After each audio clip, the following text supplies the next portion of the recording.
ஒரு சாதாரண குடும்பத்தை சேர்ந்த சிறுமி ஏழைகள், நோயாளிகள் மற்றும் கைவிடப்பட்ட மக்களுக்காக தன்னுடைய வாழ்க்கையை அர்ப்பணித்து ஒரு புனிதையா உயர்ந்திருக்காங்க.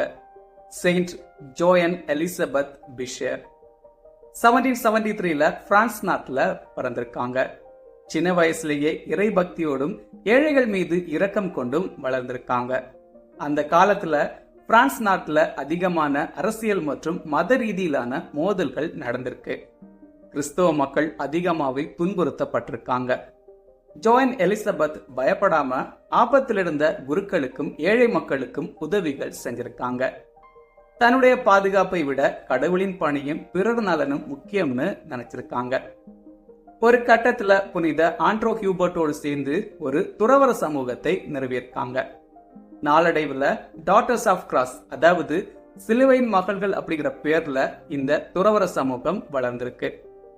இவங்களுடைய நோக்கம் ரொம்பவும் எளிது.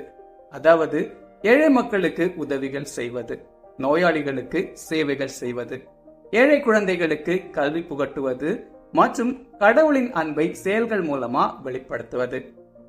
செயின்ட் ஜான் எலிசபெத் தன்னுடைய வாழ்க்கை முழுக்க ஏழைகளுக்காகவும் நோயாளிகளுக்காகவும் சேவை செய்வதிலேயே அர்ப்பணிச்சிருக்காங்க. இறுதியா 1838 இறந்து போயிருக்காங்க. இவங்களால துவங்கப்பட்ட துறவற சமூகத்தை சேர்ந்த சகோதரிகள் இன்றும் உலகம் முழுக்க பல பகுதிகளில் கல்வி, சுகாதாரம் மற்றும் சமூக சேவைகளை தொடர்ந்து செஞ்சுட்டே இருக்காங்க. அன்பு என்பது வார்த்தைகள்ல வெளிப்படுத்துவது அல்ல, செயல்கள்ல வெளிப்படுத்துவது அப்படின்னு நமக்கு வாழ்ந்து காட்டியிருக்காங்க saint Joan Elizabeth. August 26 saint Joan Elizabeth Bichier feast டே.